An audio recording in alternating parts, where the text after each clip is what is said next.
Hi everyone, let's talk about pressure groups. And when it comes to pressure groups, there's good news and bad news. The good news is it's really interesting. I mean, look at all of these causes that you might choose to get involved with. The bad news is that everybody does it, and so trying to stand out can be quite difficult. There are two ways really of really getting to terms with your subject. One is to know your definitions and know the mechanics and know your evaluation and analysis. That is really, really important. The other way in which you can steal a march here is to know your pressure groups.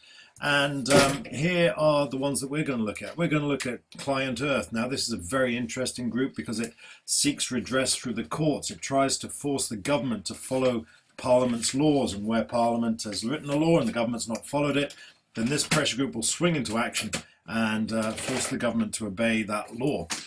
National Secular Society, one close to my heart, as indeed is the London Cycling Campaign, albeit for different reasons. The London Cycling Campaign is interesting and it allows for what we might call remote activism. I don't live in London, but I care about cycling in London, and so how do I get involved with that? How can I seek to influence policy regarding London cycling if I don't live there? I can't vote for the mayor, I can't vote for the GLA, I can't vote in Lewisham and Deptford, but I can be a member of the London Cycling Campaign. Similarly, I can be a member of Surfers Against Sewage, which is another one of these remote activism groups. I live in Oxfordshire, that doesn't have a coastline, but I care about the coastline. And so I can get involved with Surfers Against Sewage to try to petition and advocate for clean beaches. Dignity in Dying is a different organisation altogether. Here, neither party really has a clear policy on assisted suicide, and because nature abhors a vacuum and politics is no different, a pressure group has spread up to advocate or to press for issues in terms of dying with dignity. And Liberty Up here, this is a general interest group on human rights, and they will advocate for human rights, basically. And like Client Earth, they do a lot of their good work through the courts. So here are 6 potential pressure groups. You should really know what they're up to, and also, of course, know all about your own pet pressure group. Excuse me. The key thing is you could join those. You could join those tomorrow. Here are 3 groups that you can't join. First of all, this is the Institute for Fiscal Studies, which is what we call, well, it is a type of think tank. This is a private organization where lots of very clever people sit around and discuss matters and then represent, or rather, and then forward policy suggestions. So very, very interesting group. You can't join it. You might be able to get a job there, but it's not something you can just sign up to. Similarly, the TMA and ADS. Now, these are 2 very, very important groups. This is the Tobacco Manufacturers Association, and this is the Aerospace Defense and Security Organization. And these 2 groups represent bundles of companies.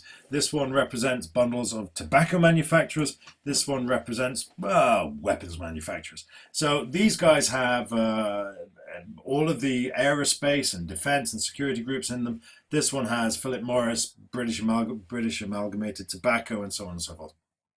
So different groups. You wouldn't be able to join these unless, of course, you were working for Philip Morris or for or British Aerospace, in which case these groups would be advocating your interest. But that is a particular type of pressure group that you need to know about.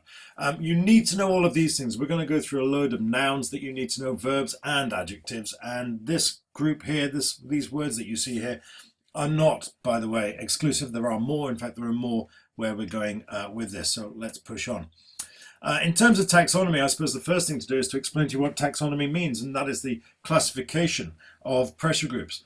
So what is a pressure group? Well, it's an organization that seeks to affect public policy but does not itself contest elections. Now, it might get involved in elections, it might fund advertising for elections, it might recommend particular candidates, but it should not itself be putting forward candidates. If it is putting forward candidates, then it's probably a political party. We saw this with the environmental movement during the 70s and 80s. They spent a lot of time trying to lobby Parliament, trying to advocate for change through the established political parties. And eventually they said, we're wasting our time here. We need to have a political party who's actually trying to contest elections. And so the Green Party was born. And we can see the difference there between the environmental movement that seeks to advocate policy change and the Green Party that actually contests elections. So there, a little bit of difference that you need to know about.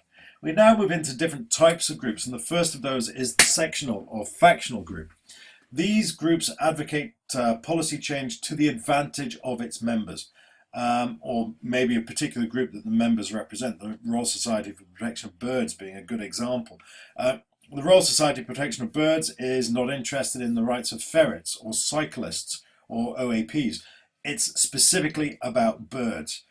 Similarly, the Muslim Council for Britain is not particularly interested in the well-being of Catholics or Protestants or atheists, but they are very interested in the well-being of Muslims in the UK.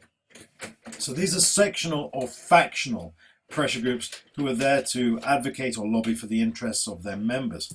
We can contrast that with promotional or cause pressure groups. These are groups who seek to change things for the greater good. So you might talk about the environmental movement, for example. The difficulty is that some groups don't see themselves necessarily as falling into one or other of these groups. For example, the London Cyclist Campaign is denigrated by drivers and bus drivers and that sort of thing as being the London Cyclist Union, and it really is only interested in the well-being of its members. The LCC itself, however, turns it and says, no, actually, London would be a better place if we had more people cycling. So the London Cycling Campaign itself sees itself as a promotional or cause group. We try to make London better by encouraging people to cycle. Similarly, the National Secular Society is not the Atheists Union, although the Muslim Council for Britain and the churches argue that it is. The National Secular Society argues that the world would be a better place if we could separate politics and religion. So sometimes it's hard to see where a sectional or faction, where the difference rather between a promotional or a sectional group lies. Have a look at your pressure group and try to work out for yourselves whether that is a promotional group or a sectional group. Look at surface for sewage. Does everybody benefit from having clean beaches, or is it really just the surface that this group cares about? Business or trade associations are quite clearly sectional groups. Remember the TMA. The TMA there is responsible for advocating for the interests of tobacco associations.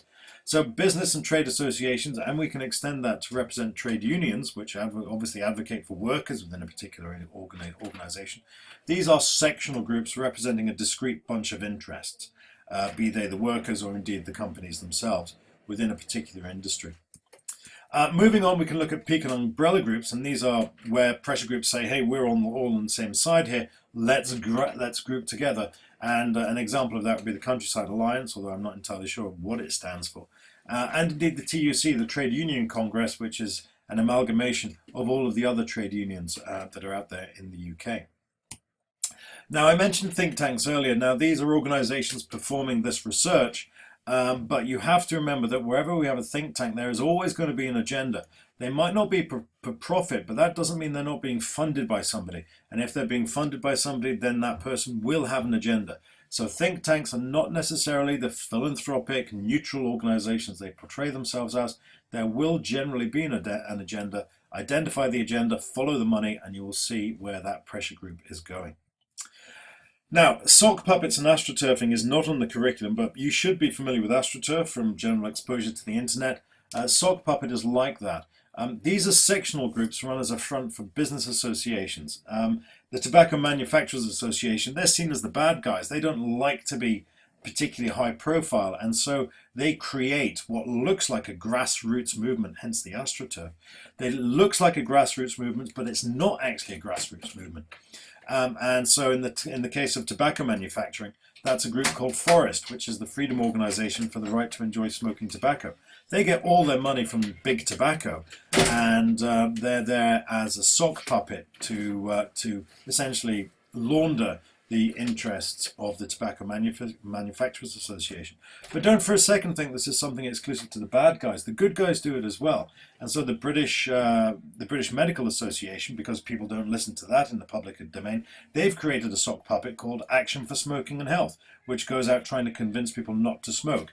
Again, it's astroturf. It's not grassroots, but it looks like grassroots, and so it is supposed to have more influence. Again, not on the curriculum, but if you can understand how sock puppets and astroturfing works, then you're going to be in a very strong position going forward. Wider definitions. Political capital. Now, I kind of alluded to that earlier, where political capital is anything that's going to make somebody else listen to you. And In terms of government, having connections and strategic significance like the BMA or indeed the TMA, that's going to make people listen to you. But if you want wider population, you might want to restructure the way your pressure group organizes. Anyway, we'll discuss this in more detail, but for the time being, let's just think about the aerospace and defense and security group. They've got huge amounts of money. They've got a very shadowy clandestine membership, but they've got massive political connections and huge strategic significance. I mean, obviously you're looking at defense of the realm and you're looking at a huge chunk of the economy. So political capital of the ADS group is vast. Contrast that with their opposition. That's the campaign against the arms trade.